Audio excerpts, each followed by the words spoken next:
Para você ligado no canal no Vácuo, muitíssimo bom dia, boa tarde, boa noite. Segunda-feira, dia 27 de fevereiro de 2023. Gravando esse vídeo mais precisamente às 3h25 do horário oficial de Brasília. Canal Novaco, na sua edição número 561, nessa segunda-feira, que eu achei que não ia falar nada de Fórmula 1, mas a Fórmula 1 não me deixa não falar dela, porque a organização do Grande Prêmio da Espanha, da administração do circuito lá de Barcelona, de Montmeló, na Catalunha, anunciou que aquele estudo para homologação que tinha sido iniciado antes do término da temporada passada foi concluído e eles aprovaram a retirada da última chicane ali antes da última curva que dá acesso à reta dos boxes, ali aquela curva que fica logo depois da entrada do pit lá no circuito de Barcelona, ou seja, pé embaixo. Desde 2006 a gente não via carro de Fórmula 1 fazendo pé embaixo ali da saída da 13 para 14. Tinha a chicane, isso acabou. Então entre 2007 e 2022 foram os anos que nós tivemos a chicane lá. Faz sentido tirar esse pedaço ou desfazer a modificação no traçado, porque essa chicane foi criada numa época que não tinha KERS, não tinha DRS, e que a pressão aerodinâmica, né, ou a turbulência gerada pela pressão aerodinâmica praticamente impedia que um carro se aproximasse do carro à frente numa curva de alta velocidade. E aí, com os carros ele entrando meio segundo, 8 décimos atrás, chegava lá no final da freada, não dava tempo de chegar, né? Pegava o vácuo, mas com os carros já há algum tempo, uns 20 anos atrás, freando ali dentro da placa de 50 quase, obviamente, não dava, né? Para fazer a manobra de ultrapassagem. Então, tá desfeita. Nós temos agora um DRS, principalmente que vai ser aí espera-se que depois disso seja encurtado um pouco a zona de DRS lá em Barcelona, né? Talvez por isso que a FIA anunciou na semana passada uma das pistas que sofreria modificação na distância ou na distância ali de acionamento do DRS seria Barcelona. Tá explicado por quê. Esperamos que traga melhor resultado, melhor entretenimento para a corrida. E, obviamente, o tempo de volta vai cair drasticamente, né? A comparação de 2006 para 2007, o Alonso fez a pole com 14, o Massa em 2007, não foi o Massa, foi o Raikkonen que fez a pole em 2007. O Raikkonen fez a pole com 31, 32, ou seja, isso tira 10 segundos do tempo de volta ali, atualmente, com alguma facilidade. Muita gente comemorou, eu quero esperar a corrida. Porque desde que eu me entendo por gente na Fórmula 1, desde 1991, o Grande Prêmio da Espanha não é lá aqueles grandes prêmios muito emocionantes, a não ser quando chove. O primeiro foi, porque teve aquela briga lado a lado, né, do Senna com o Mansell ali no final da reta. E depois, no ano seguinte, 92, choveu. Aí tivemos a corrida de 96, que foi a primeira vitória do Schumacher na Ferrari. A corrida com chuva também. A corrida completamente horrorosa do Rio, né? Depois daquilo, ele resolveu treinar para andar na chuva e depois fez um ótimo Grande Prêmio do Japão naquele ano, conseguiu estender, né, a briga. Aliás, não foi 95, foi 94 que ele fez o Grande Prêmio do Japão, mas em 95 depois ele andou na chuva como ninguém, né? Como ninguém nunca tinha feito, tão ruim que foi a corrida do Rio lá em 96, aliás, foi em 96. O Villeneuve também andou mal. Nossa, foi um a Williams em 96 com água realmente não se falaram, né? Não sei como é que o Rio foi campeão aquele ano. Bom, tá aí. Vamos acompanhar a corrida do dia 4 de junho para saber se ela vai ser boa realmente. De novo, eu quero esperar. Muita gente comemorando, ok? Sobre ainda a Fórmula 1, a gente falou ontem um pouquinho sobre a questão da venda da AlphaTauri. O Helmut Marko confirmou que isso agora está na mão dos acionistas. E como a gente falou ontem lá na live, do automobilismo para iniciantes, não faz sentido mais a Red Bull ter uma equipe satélite, sendo que o programa de jovens pilotos da Red Bull hoje é praticamente inexistente. Apesar daquele grandiosa fila agora que eles têm de pilotos ali, são 6 pilotos que eles têm entre Fórmula 2 e Fórmula 3, mas cá entre nós, né? Não vai ser com AlphaTauri que boa parte deles vai estrear na categoria. Se estrearem na categoria. Tá bom? Então, grandes chances da Porsche, caso a equipe seja realmente vendida, assumir o comando. É uma, obviamente, né? Marcou, oi sumida. E aí, as conversas começam de novo. É a fome com a vontade de comer que sempre move os negócios na Fórmula 1. Beleza? Ah, outra coisa sobre Fórmula 1. Estão querendo simplesmente triplicar a taxa de entrada da Andretti a partir de 2025 na categoria. Ô, gente, é um grupinho fechado, hein? Que é isso? Triplicar 200 milhões de libras. Quase que triplica o valor da entrada da Andretti. Obviamente, isso vai ser revisto. Estão fazendo um charme muito grande. A Haas é que está capitaneando isso, porque quer ser a única americana. Tem 3 corridas nos Estados Unidos. Vai dividir a atenção com o patrocinador americano. A politicagem do tamanho de um bonde. E a Andretti, que não é boba nem nada, já se alinhou com os franceses. Vai de Alpine. Alpine nomeada Cadillac, né? A famosa Williams mecacrômico, depois que saiu a Renault. Não é o caso, mas é um motor francês com nome diferente e americanizado lá numa equipe cliente, né? Ai, ai, ai. Se a FIA permite isso, cá entre nós, né? Pode fechar aquele escritório lá na França, né? Para com isso. Tivemos o EPRIX da Cidade do Cabo, lá na África do Sul, primeira corrida lá naquele país africano. As corridas lá na África sempre foram em Marrakech. E Pascal Wehrlein e Jake Denis passaram zerados. Inclusive 2 corridas muito ruins do Denis, que estava bem na classificação e agora está zerado. Mas ainda mantém a segunda colocação no campeonato, 18 pontos atrás do Wehrlein, que tá tranquilo ainda, tem 30 pontos de vantagem para o Verne, que ficou em segundo tomando um passão. Um passão do Antônio Félix da Costa na última volta, que foi coisa de cair o queixo, estilo Alessandro Zanardi para cima do Andretti lá em Toronto, na Indy, na hairpin ali da curva 3. Espetacular a ultrapassagem do da Costa. O Verne tá até agora escrevendo no Twitter que não enxergou o Antônio Félix da Costa. Realmente, prezados escribas de regulamento da FIA, vamos considerar que agora com aquelas aletas e com entre-eixo maior, o tamanho do retrovisor não pode ser igual ao que era na década de 80, né, moçada? Combinar com isso? Vamos combinar? Vamos? Beleza? Estamos acertados?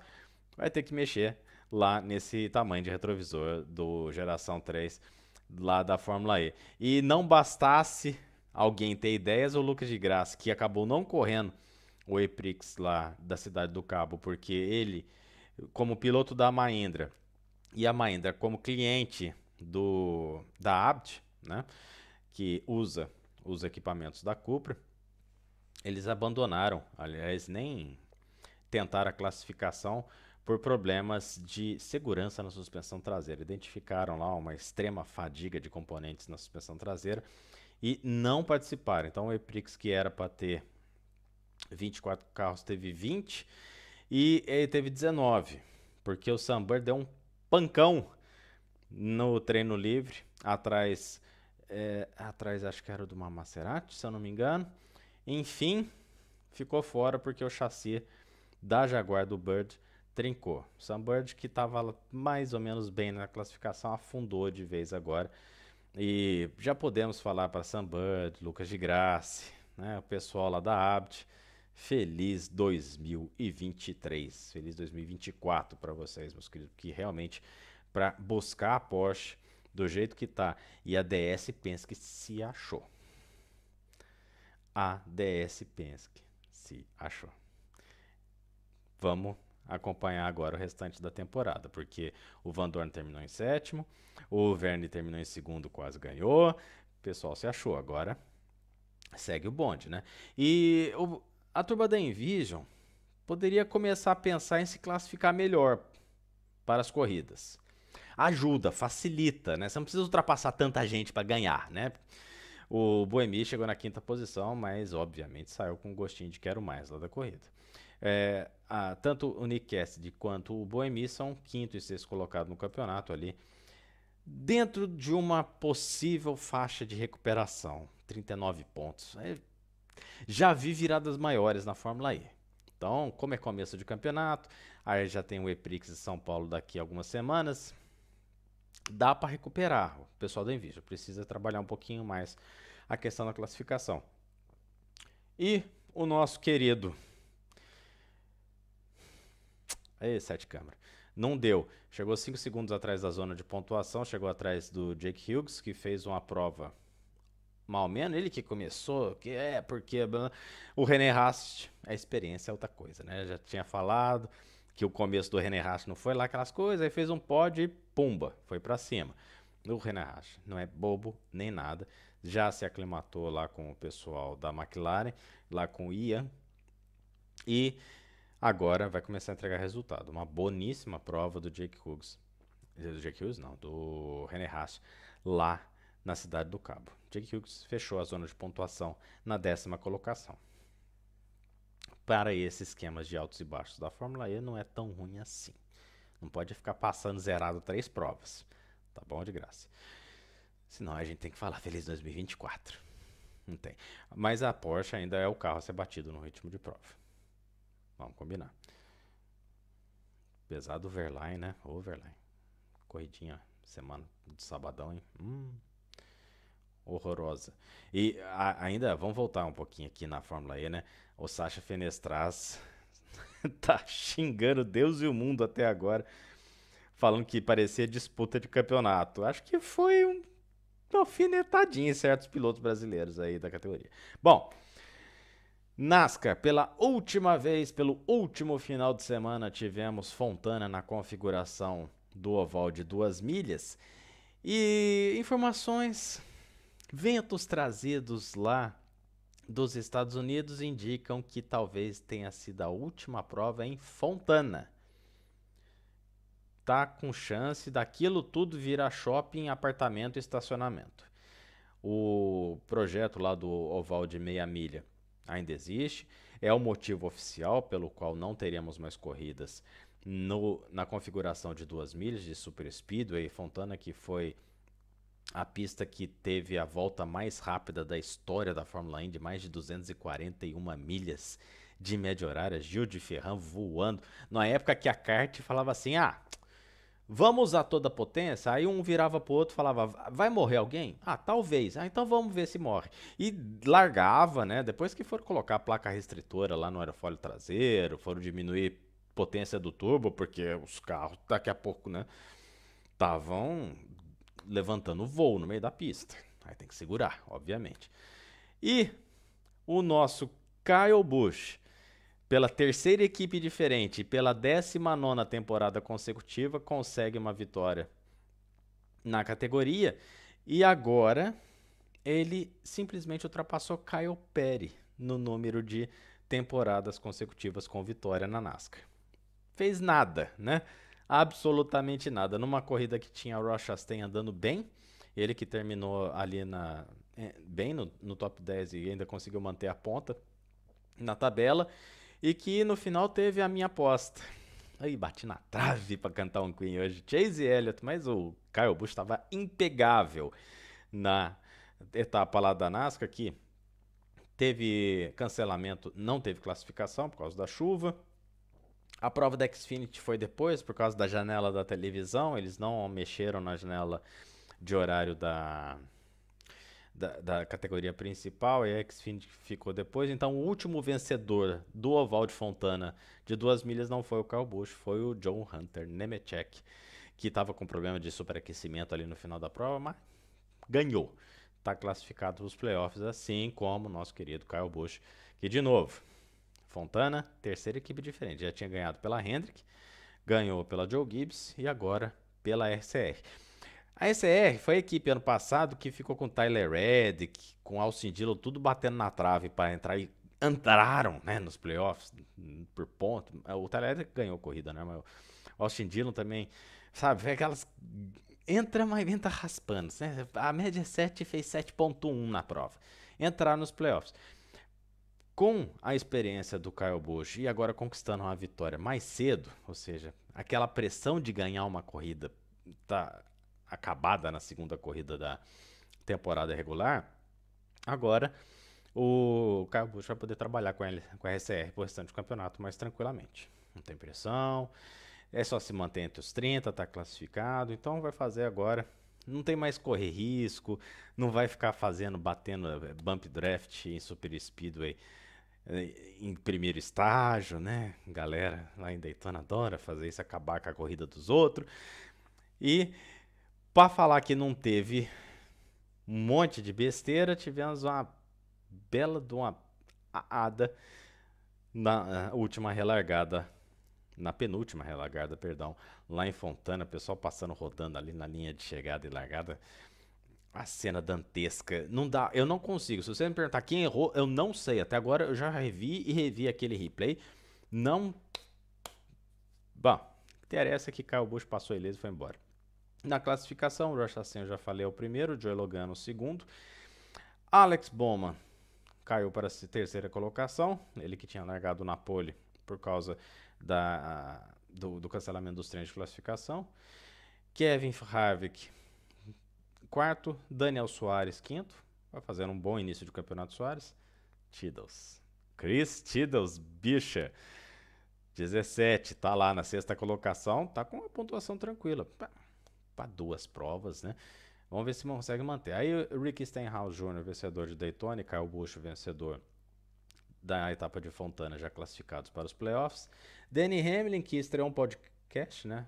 Between One Fern, para fazer ali uma brincadeirinha com o Mike, não é Mike, é Gaflafinax. Eu esqueci o primeiro nome do humorista, que tem um show dele, ou tinha um show dele, não sei se continua, Between Two Ferns, né, que ele faz ali um roast das celebridades americanas, né? O cara vai lá, faz uma entrevista para ouvir piadinha de mau gosto. E na 10ª colocação, o Brad Keselowski. Depois Martin Truex Jr., última temporada regular dele. Ryan Blaney, penso que está sempre lá. Minha aposta de Daytona, Corey LaJoie, fazendo milagre já, está na 13ª colocação. Chase Elliott, agora, né? Terminou em segundo. Dá aquela famosa escalada na classificação, 14º. Christopher Bell e Tiddles original, o único. Aliás, o semi-único, né? Michael McDowell na 16ª colocação. Vamos esperar para Talladega para ver se ele ganha, ou pouco com chuva, né? Para ver se ele ganha uma corrida e se classifica para os playoffs. É uma maldade que eu estou fazendo. Só por causa disso, Michael McDowell ganhará Las Vegas, Phoenix, vai ganhar até Watkins Glen. Bom, e por último, mas não menos importante, tivemos a estreia do World Superbike lá na Austrália, em Phillip Island. A água, mais uma chuva no sábado, 14 voltas apenas a corrida das 22 programadas. O Granado chegou bem na 16ª colocação, não pontuou. Eu fiz questão de colocar a pontuação completa aqui, porque o colega de equipe dele, o Rafi Ciarin, fez um pontinho, chegando na 15ª colocação em uma das provas. Aí tivemos a prova do Superpole. Toprak com a sua Yamaha irreconhecíveis, tomou um tombo, verdade, né? Tomou um tombinho ali. Jonathan Rea, longe do ritmo mais, né? Kawasaki não é mais aquela, olha a cara dela. Tanto que o Alex Lowe, que ficava ali sempre quinto, sexto, sétimo na classificação, saiu com apenas 6 pontinhos do final de semana lá em Phillip Island. Sinal amarelaço lá na Kawasaki, que todo ano, praticamente nos últimos anos, brigou pelo título quando não ganhou, né? Quando não ganhou. Andrea Locatelli, a Yamaha que tá dando certo, na vice-liderança com 34, 28 pontos atrás do Álvaro Bautista, que A Ducati é a moto a ser pega no World Superbike. Vamos combinar. Com relação a Eric Granado, até tinha escrito no Twitter. Não dá, tudo bem, é primeira corrida, pouco contato com a moto, tá chegando na categoria agora, ok. Agora você não pode ficar em último, 3 décimos de segundo atrás do Cearim, que saiu da MotoGP pela porta dos fundos quando tava andando de Tech 3. Hum? Vamos dar um boi. É, Granado é uma pessoa, gente finíssima. Não tem uma vírgula pra falar desse homem. Já tá com idade pra ser chamado de homem, né? Desse homem, desse piloto. Mas faltou. E ele sabe que faltou porque ele escreveu no Twitter dele falando que a curva de aprendizado tá maior do que ele esperava. Agora tem a prova na Tailândia já na semana que vem. Talvez não vai dar pra ver muita mudança ali em termos de desempenho, mas tomara, né, que dá uma luz no garoto ali para subir um pouquinho de desempenho. E Danilo Petrucci, que fez uma estreia depois de ficar um ano ali meio que na geladeira das categorias do motociclismo de pista, foi tentar a sorte lá no Dakar, porque é muito grande, aí achava que combinava com ele, não gostou muito da experiência, não voltou esse ano. Tá no World Superbike com a Ducati, tá na nona colocação atrás do Felipe Otto. Mas aí também é questão, ó, tudo que todo mundo que tá na Superbike hoje é tudo jockey, né? Aí Danilo Petrucci com 2,15 m, 130 kg, vai demorar um pouquinho para se adaptar a essas motos. As motos foram feitas para piloto de 1,70 m. Vamos combinar. E Michael van der Mark, ele, eterno Michael van der Mark no World Superbike, tomou um capote lá debaixo da água. Ai, que doeu até em mim. Tomara que esteja bem ele. Ele que saiu andando depois do capote. Foi um cabotinho, mas deu uma chicoteada ali que se cai com. Chicoteada para derrubar a Mark Marques da classificação. Bom, a gente volta na quinta-feira para falar um pouco mais de automobilismo. Tem a prévia da Fórmula 1, Fórmula 2, Fórmula 3, tem a etapa da NASCAR, tem o World Superbike, tem, quiçá, resultados do teste da MotoGP lá em Portimão, que terá a apresentação da Honda, apresentação da VR. Aliás, a Honda já se apresentou, né? Já tem a pintura nova, tem a apresentação da VR46. Tudo para vocês aqui no canal Novaco. A gente volta quinta-feira com a edição 562. Uma semana de ótimo trabalho, de ótimos estudos. Muito boa sorte para todo mundo. E a gente fica com aquele sobe vinheta. Tchau, tchau.